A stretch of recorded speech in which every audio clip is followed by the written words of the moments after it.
Hello and welcome to another vlog video. In this one I'd like to give some updates about some past projects, some of which worked out well and some which did not. First though, a few people have asked if I missed the Mitre saw. I did a video a few months back about why I was removing it from the workshop. Since then I've worked on 5 different woodworking projects, 2 of which have featured on the channel already, and the answer is, it's complicated. But here are 3 observations I've made since removing it. Firstly, I'm using the band saw a lot more than I used to. Usually just for cuts that don't need to be accurate. Everything that does need to be accurate gets cut on the table saw. Which brings me on nicely to my second observation, which is that my Mitre cuts have improved a lot. Using the Mitre gauge on the table saw, I just seem to get perfect results every time. I think I mentioned that in a recent build video when I was building a cot for my son. And 3, swapping between the table saw fence and the Mitre gauge happens all the time.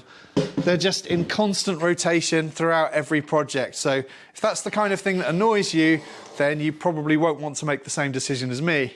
A few people mentioned on that video that for cutting 4x2s and things like construction projects, nothing beats a Mitre saw. But that kind of work for me, more often than not, tends to be stuff that I do outside or away from the workshop anyway. And in those situations, I can never be bothered to set up a Mitre saw anyway, as it's a tool that really needs at least some supports for when cutting longer workpieces. And I just find it much quicker, more convenient, and actually more enjoyable too, to use a circular saw and speed square. Which, by the way, is how I built this entire shed. There's a full series of build videos about that on my channel, which I'll link to below. One example for where I did miss it though was when I was setting up my ducting for the new extraction system, as cutting PVC pipe on a Mitre saw is by far the quickest way to get clean cuts. But I got by using a grinder because, again, I couldn't be bothered to go and get the Mitre saw and set it up for the sake of making a few cuts to some pipe. So anyway, on a scale of 1 to 10, 1 being I don't miss it at all, and 10 being get it back in the workshop right away, I'd say I'm somewhere between a 3 and a 3.5. I miss it a bit, but overall I still think it was the right decision for me and my workshop, and if someone said to me that they could click their fingers and magically put my Mitre saw and Mitre station back for me,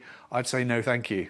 Now onto a big project that I completed with the help of Aidan from the Aidan project, which was a massive Soakaway. That was completed a couple of months ago now, and wow, what a lot of work that was. Once all the hard work was done, I managed to get the ground leveled off, compacted, and then I relayed and leveled all of the old paving slabs as best I could. And the patio is now back in use. The drainage is working perfectly. We've had some very heavy downpours and no signs of any issues. Definitely the hardest day's work I ever did in my life, but also one of the most rewarding projects I've ever been involved with. And often I just look out of my windows when it's raining and have a warm fuzzy feeling thinking about all that water just vanishing out of sight. That's pretty sad, isn't it?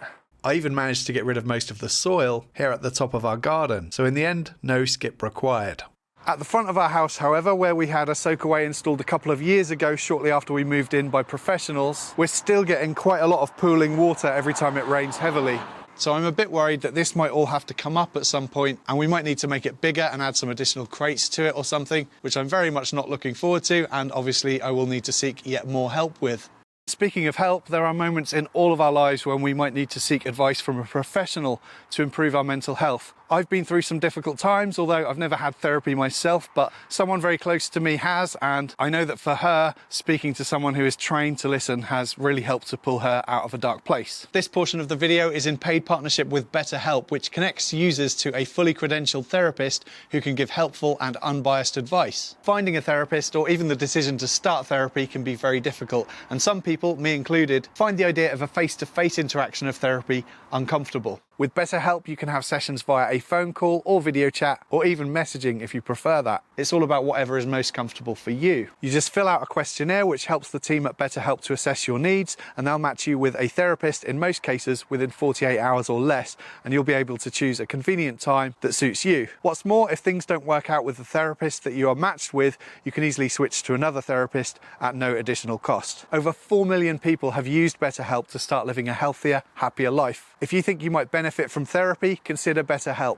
Click the link in the description or visit betterhelp.com/ragandbone. Clicking the link helps support this channel, and it also gets you 10% off your first month of BetterHelp, so you can try it out and see if it helps you. Another project I did this year was making and installing my own handmade kitchen in our utility room, including the worktop and the backsplash. And this is a project that I have had some issues with, so I wanted to explain what went wrong and how I fixed them.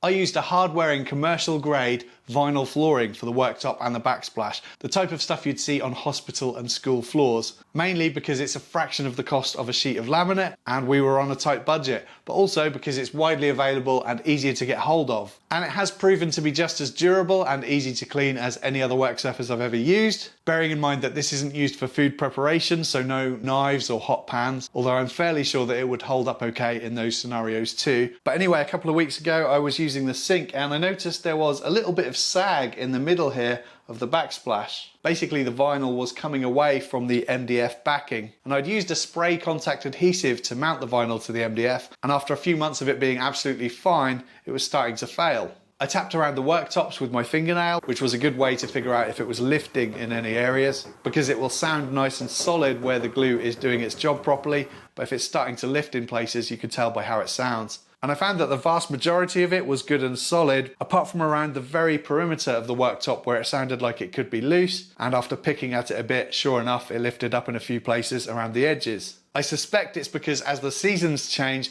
the vinyl shrinks and expands, only by maybe fractions of a millimetre, but enough to work the glue loose. My solution was to use some super glue with one of these micro tip applicator things, which I already had, and I could work that into the loose areas and clamp it down with a board on top, and now it's really solid again. For the backsplash though, it was a little more complicated because of gravity and the fact that this is sealed up all around the edges with silicone. So I drilled a few tiny holes with a 2mm drill bit and squirted in as much of the super glue as I could get in there and held it firm for a minute or two. Unfortunately, because of the design of this vinyl, the holes are completely impossible to find. My plan was to fill them up again with some decorator's caulk or some kind of filler, but as soon as I'd fixed it with glue, I just couldn't find the holes anymore. I just cannot see them. And to look at this now, you'd never know that I spent 10 minutes repairing it, and if it fails again next year, which I don't think it will by the way, but if it does, I'll just fix it again.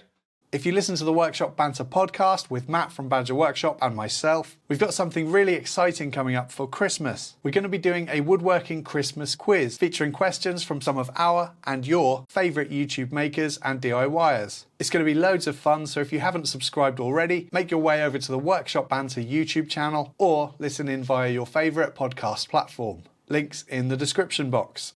Now some YouTube content that I've really been enjoying recently. The first is True Blue Travellers, who've been converting an old Sainsbury's delivery van into a camper, which they recently completed and now they are off travelling in it.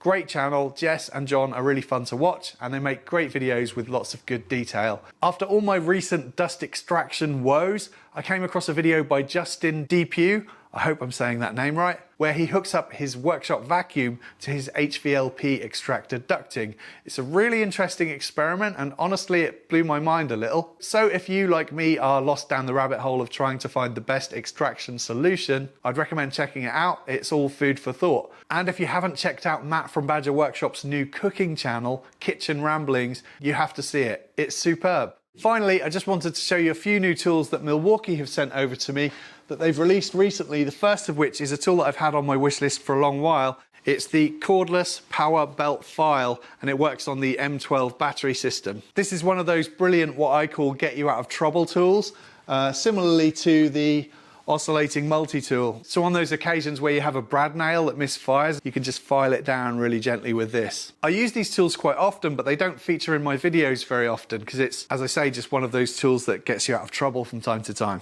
Previously, I was using the Evolution, which is a corded tool, and that was great too. But I always prefer my cordless tools because you can just take them anywhere and you don't have to faff around with cables. Secondly is the barrel grip jigsaw. First time I've ever used a barrel grip jigsaw. This one's on the M12 system.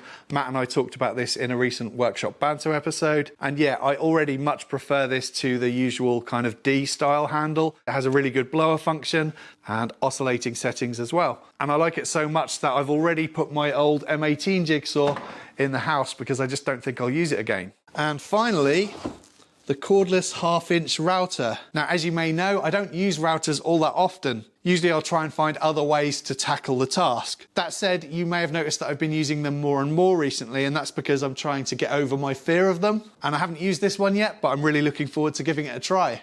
That's it for this one. I hope you enjoyed the video and thank you for watching.